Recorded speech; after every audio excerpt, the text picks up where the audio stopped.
¿Cómo están todos? Bienvenidos a 24 horas. El presidente Lenín Moreno viajó hoy a Nueva York. Es su primer viaje internacional y lo hace al cuarto mes de mandato. Hola, Diana. Milton, amigos, buenas noches. El primer mandatario participará en la Asamblea General de las Naciones Unidas, donde expondrá el plan Toda una Vida y mantendrá varias reuniones bilaterales. Con ese tema empezamos hoy 24 horas. Con honores de los granaderos de Tarqui, el presidente de la República, Lenín Moreno, salió rumbo a su primera gira oficial desde su posesión, hacia Nueva York, donde participará de la Asamblea General de las Naciones Unidas. Previo a dejar el país, Lenín Moreno habló sobre sus expectativas y el significado que tiene su participación ante la ONU. La paz, la sostenibilidad del medio ambiente y una vida digna. Intervendré en la Asamblea General de Naciones Unidas exponiendo precisamente estos planes. Su agenda iniciará con el acto de bienvenida y posterior inauguración del debate del 72º periodo de sesiones de la Asamblea General de las Naciones Unidas. Durante los días que permanecerá en Nueva York, además, Lenín Moreno tendrá reuniones bilaterales con los presidentes de Uruguay, Tabaré Vázquez, de Costa Rica, Guillermo Solís, de Austria, Alexander Der Bellen, también con el primer ministro de Canadá, Justin Trudeau, la presidenta de Chile, Michelle Bachelet, el primer ministro de Bélgica, Charles Michel, y con el secretario general de la ONU, Antonio Guterres. Con el cual trataremos el tema de la corrupción y el tema de los diferentes apoyos que nos puede dar Naciones Unidas. La intervención ante la Asamblea General para presentar el plan Toda una Vida será a las 15 horas el miércoles 20 de septiembre. Antes y después también participará de otros eventos como un diálogo de alto nivel sobre cambio climático, un cónclave de inversores y suscribirá tratados. Depositaré el Tratado de París y el Protocolo de Nagoya. También, junto con el secretario general de la ONU, Moreno presidirá la reunión G77 más China. Y trataremos aspectos fundamentalmente de la relación sur-sur. El viernes su agenda incluye reuniones con asociaciones de ecuatorianos residentes en Nueva York. El presidente, que actuará como tal en su gira, no encargó la presidencia de la República al vicepresidente Jorge Glass. Su retorno está previsto para el domingo. En Quito, María Gracia Costa, 24 horas. La Secretaría Nacional de Inteligencia, SENAIN, no conocía de la colocación de la cámara oculta en el despacho presidencial. Así lo dijo el secretario Romy Vallejo, quien, según asambleístas de oposición, será llamado para que responda inquietudes de los legisladores. La Secretaría de Inteligencia, manejada por Romy Vallejo, un hombre muy cercano al expresidente Correa, que le acompañó incluso antes de llegar a la presidencia de la República, asegura que no conoce nada de la cámara oculta descubierta en el despacho del presidente Lenín Moreno. La responsabilidad de la seguridad física y de las instalaciones de la presidencia de la República y del presidente de la República es del Servicio de Protección Presidencial. Entonces ellos tendrán que decir qué es lo que pasó.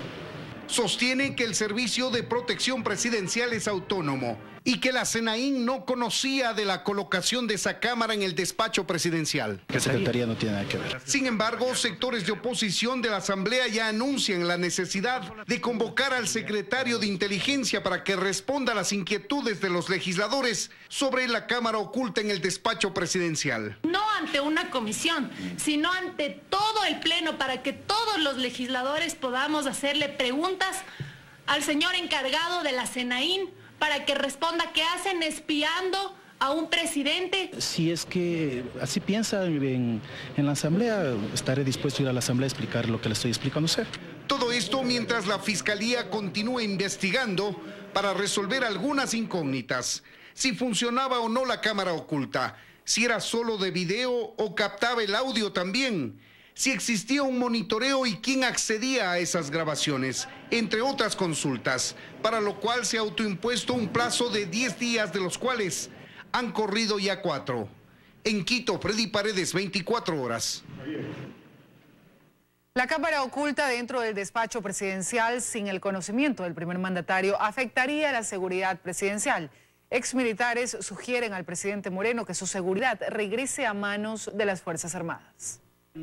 Para Antonio Gagliardo, exfiscal provincial del Guayas, el hallazgo de una cámara en el despacho presidencial sin el conocimiento del primer mandatario ni de su seguridad es un tema serio y preocupante, pero que debe partir de una respuesta. Si la cámara no vale, no hay delito.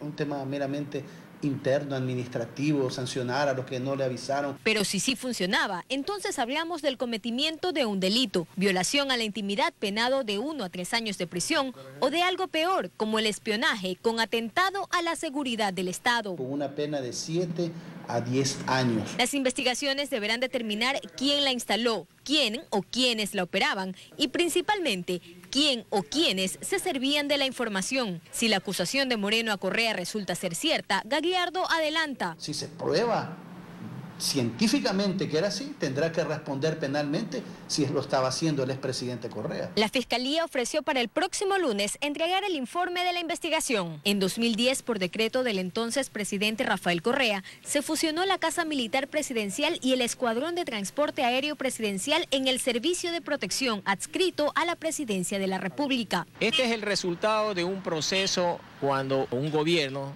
crea un sistema de inteligencia a su medida, con gente de ellos mismos. Por lo que este ex militar hace una sugerencia al primer mandatario. Volver la inteligencia a Fuerzas Armadas, que son las que tienen el prestigio en este país. Y estas son las incongruencias que a mí me suena del presidente actual, Lenín Moreno, en que hace muchas denuncias y no toma acciones.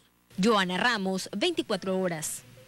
Con arresto domiciliario en Guayaquil, Ricardo Rivera recibe visitas en su departamento, donde además despacha temas privados y mantiene contacto permanente con personas de confianza. Esta mañana, vía redes sociales, emitió una amenaza. Pese a que desde el 3 de junio Ricardo Rivera, tío del vicepresidente Jorge Glass, cumple arresto domiciliario en su residencia ubicada en el norte de Guayaquil, sus actividades solo se han detenido parcialmente, pues en su casa recibe invitados, despacha asuntos del canal, tramita temas personales y mantiene comunicación permanente con personas de su confianza. Todo esto sin ningún tipo de impedimento legal. Así lo dice Clever Sigüenza, quien representó a Rivera en la audiencia donde se fijó el arresto domiciliario. No hay prohibición para otro tipo de derechos como derecho a la libertad de expresión, derecho a poder estar en su propio domicilio, a recibir visitas. Una de esas visitas fue la de Alfredo A., exhombre de su confianza y ahora testigo protegido, quien acudió hasta la casa de Rivera para asegurarle que su información personal había sido respaldada. Esta falta de control puede permitir eventualmente que inclusive se borre determinada evidencia que puede ser relevante para el proceso. Desde su residencia, Ricardo Rivera también ha intensificado su actividad en redes sociales. En Twitter particularmente, mediante más de 40 publicaciones. Ha desmentido todas las noticias que se generan en torno a él y a su sobrino. También ha usado esta plataforma digital para atacar a sus contradictores. En uno de sus últimos tweets emite una amenaza directa contra el presidente de Fuerza Ecuador, Abdalá Bucaram Pule, a quien le dice: ya faltan 15 días para que termine todo esto y te busco personalmente. Por lo que en horas de la tarde el ex candidato presidencial, acompañado por su familia, acudió hasta la Fiscalía a poner una denuncia en la que además solicita se revise el arresto domiciliario de Rivera. ¿Cuál es el manejo de la justicia que él tiene para estar tan seguro que en 15 días se acaba todo? A Ricardo Rivera, tío del vicepresidente Jorge Glass, se lo procesa por presunta asociación ilícita, al habérsele encontrado cerca de 13 millones de dólares que presuntamente serían coimas de la empresa Odebrecht. Carlos Acoto, 24 horas. El activista Fernando Villavicencio reaparece en Quito y oficializa su denuncia de lo que llama el mayor atraco petrolero ocurrido en Ecuador. Villavicencio presenta documentos de la intermediación petrolera que habría perjudicado al país en más de 2.000 millones de dólares. El señor Fernando Villavicencio apareció en medio de la rueda de prensa en la que se daban detalles de lo que los denunciantes consideran el mayor perjuicio petrolero al Estado ecuatoriano. No es fácil. Fernando Villavicencio llegó para explicar aún más lo que dice le ha llevado años de investigación sobre la intermediación de petróleo detectada entre Ecuador y China. Se ha ensamblado un sistema para beneficiar a los intermediarios, porque Correa y los chinos sabían que China no iba a llevar un solo barril de petróleo a sus refinerías. El procedimiento se habría consolidado desde el 2010, gracias al decreto ejecutivo 466 en el gobierno de Rafael Correa, que faculta esta forma de intermediación corrupta por la cual el país pierde entre 2 y más de 4 dólares por barril por día. El caso es que el petróleo ecuatoriano se vendía a China con castigo. China lo revendía en Perú con ganancias de entre 2 a 4 dólares por barril. Y en otros casos más. Y en el negocio entraron intermediarios. La empresa que firma el contrato con Petroecuador es Petrochina International Company Limited Beijing. Pero la empresa que carga el petróleo embalado es una Petrochina creada en el paraíso fiscal de Panamá. Petrochina International América. Villavicencio detalla el caso de la reventa en Perú. Para el año 2012, Petroecuador vendió a 98.18 dólares el barril. En Perú se vendía en 102. La diferencia de 3.82 quedaba para los intermediarios. 2013, Petroecuador facturó a 95,63 dólares el barril de petróleo Oriente. Y ese mismo cargamento llegó a 103 dólares a Perú. En el caso de Perú, entre 2012 y 2016 se calculan las pérdidas superiores a los 476 millones de dólares. Jamás es legal implementar un mecanismo que ocasione perjuicio deliberado a fondos públicos. El sistema que opera desde el 2010 habría perjudicado al Estado ecuatoriano en más de 2.200 millones de dólares. Y para ello, los denunciantes comparan con la reciente venta spot de petróleo, que logró las ganancias que el gobierno de Correa no las vio. Es el mercado el que acaba de decir, aquí se estaban robando 3, 4 dólares por barril. Y piden que se investigue a varios funcionarios, entre ellos al expresidente Correa, a Jorge Glass y sus ministros y funcionarios de sectores estratégicos. En Quito, Fausto Yepes, 24 horas.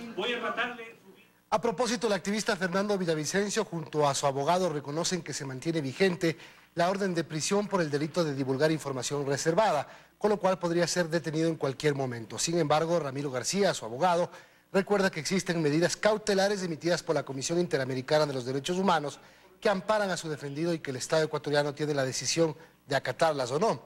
Y a esta hora se reporta que la policía se encuentra en los exteriores de la casa de Villavicencio. No se sabe si hay disposición de detenerlo o no. Para 4 de los 7 consejeros suplentes del Consejo de Participación Ciudadana y Control Social, se debe dar paso a una consulta popular para que se reestructure esta institución de control. Mientras tanto, los titulares los tildan de oportunistas. No confían en el Consejo de Participación Ciudadana, por eso apoyan a una eventual consulta popular del gobierno, porque creen que los consejeros titulares no cumplieron con sus responsabilidades. Son los miembros los que han hecho de esta función una inclinación hacia las maniobras incorrectas. Creemos que existe viabilidad jurídica para las posiciones para que en la consulta el pueblo se pronuncie alrededor de la destitución de los miembros principales. Ellos son 4 de los 7 consejeros suplentes que denuncian no haber participado de alguna reunión del Pleno, por lo que se deslindan de responsabilidades. Además, sostienen que se necesita una reestructuración, por lo que la consulta debe ir encaminada a la eliminación de ciertas funciones del Consejo. Que es la función de nombrar autoridades. Por lo tanto, esa función hay que retirarle al Consejo y otorgarle nuevamente, es una de las opciones que se discute, a la Asamblea Nacional. Pero para los titulares estas acciones caen en oportunismo. Y ahora quieren principalizarse a río revuelto. Ellos creen que se debe fortalecer al Consejo de Participación. Tanto la selección de autoridades, que sea con méritos la selección, que sean hechas por ciudadanos, y también la lucha contra la corrupción. Por ejemplo, aprobando el Código de Participación Ciudadana y Control Social, que duerme el sueño interno en la Asamblea. En ese Consejo de Participación Ciudadana fueron nombrados como titulares por ser amigos del correísmo. Este consejo debería estar en funciones hasta el 2020. En Quito, Andrea Samaniego, 24 horas. Más noticias. El gobierno debe esperar para tomar medidas económicas. Esto mientras el ministro de Finanzas aclara que no hay acuerdos con el Fondo Monetario Internacional. Será después del 7 de octubre que el presidente Moreno podrá tomar medidas económicas. Es que espera el informe del Consejo Consultivo Productivo y Tributario. Muchas de las propuestas que están surgiendo del sector privado tienen diversos tipos de afectación, inclusive de orden fiscal. Dijo además que por ahora no hay acuerdos con el Fondo Monetario Internacional, aunque tuvo una reunión con organismos multilaterales. Quedó muy claro que el Ecuador puede plantear y plantea de hecho su política económica y que el Ecuador es quien define el grado de colaboración que podría recibir de estos organismos. No se ha establecido de ninguna manera ninguna posibilidad de suscribir ningún acuerdo en términos de manejo macroeconómico. Además, el Ministerio de Economía y Finanzas y la Secretaría Nacional de Educación Superior llegaron a un acuerdo con 31 universidades públicas y escuelas politécnicas sobre el presupuesto de estas instituciones educativas. Es que hubo un reclamo por parte de las universidades, pues se vieron perjudicadas por la disminución de su presupuesto de 2017. El FOPEDEUPO disminuyó en aproximadamente 70 millones. Con este ejercicio que se ha hecho de reliquidación del fondo de los años anteriores, virtualmente está cubierto completamente las necesidades. Pero las universidades también tienen otros requerimientos. No logramos que nos hagan las devoluciones de los recursos de autogestión de los 2 últimos años. Hay una inequidad en la distribución del presupuesto en las universidades públicas. Este 20 y 21 de septiembre habrá talleres con los rectores de las universidades para analizar el presupuesto de 2018. En Quito, Andrea Samaniego, 24 horas. Malestar en Portobelo, El Oro, por la paralización de la actividad minera como parte del estado de excepción decretado para Zaruma. Esto mientras que en el cantón severamente afectado por la minería ilegal se registran nuevos hundimientos y una notable baja en la actividad comercial y económica. Son los mineros artesanales de Portobelo. Este lunes lo pasaron así, sentados sin trabajo. Y es que las minas donde llevaban toda una vida laborando, tras la declaratoria de estado de excepción en el vecino cantón Zaruma, se han cerrado. Está paralizado todo el trabajo minero aquí en Portobelo. Están preocupados. Les han dicho que el cierre de 47 actividades mineras durará 2 meses. Mientras se estudia el suelo y se investigan cuáles de ellas han tenido que ver con la situación actual que Zaruma enfrenta. Se haga la investigación, pero mina por mina, no de todas a la vez la paralización. El inicio de semana en la ciudad patrimonial tampoco fue bueno. Negocios al borde de la quiebra y cada día más casas en venta. Es el nuevo escenario en la mayoría de barrios del casco comercial de Zaruma. Gente que quiere invertir en Zaruma, lo dudo, ya no. La razón, el temor. Pues mientras hablábamos con Lorena unas cuadras más allá, donde las calles incluso están cerradas al tránsito vehicular, nuevo material de la infraestructura de la escuela La Inmaculada se desprendió. Ahí ya se reportó hace semanas atrás la presencia de una galería. Y lo mismo está ocurriendo en la calle Colón. En las viviendas de este sector durante el fin de semana se registraron nuevos asentamientos que advierten de la existencia de otra galería minera. Justamente que yo me encontraba por el Mercado Central, se escucharon detonaciones el día sábado en la noche. Este martes se reunirá en el municipio de Zaruma el comité interinstitucional que será el encargado de ejecutar las medidas de control durante el estado de excepción decretado por el presidente de la República. Este comité dirigirá también el plan de remediación que se aplicará en este cantón afectado por la minería. Con imágenes de Rodolfo Soto, Luisa María Heredia, 24 horas. Un vehículo cayó del estacionamiento de la planta alta de un centro comercial en la vía San Borondón, en Guayas. 3 personas, 2 de ellas menores de edad, resultaron heridas.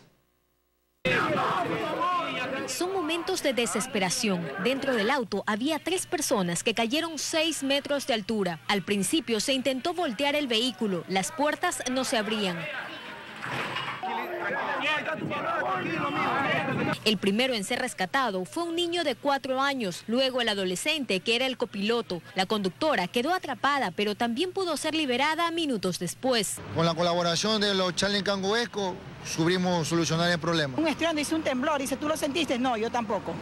¿Y cuando salieron? Sí, estaba el accidente. El auto se precipitó de la terraza del centro comercial en la vía San Borondón. La baranda no soportó el golpe y cayó. El vehículo estaba parqueando, aparentemente una mala maniobra hizo que el vehículo se precipite y caiga. Los 3 ocupantes fueron llevados de inmediato a la clínica que se encuentra a una cuadra del lugar del accidente. La conductora, que fue la persona que recibió prácticamente todo el impacto, la que se inició a ser trasladada de manera inmediata. Las otras personas fueron atendidas en el sitio, estabilizadas. La malla de seguridad tuvo que ser removida por representar un peligro para los visitantes del centro comercial.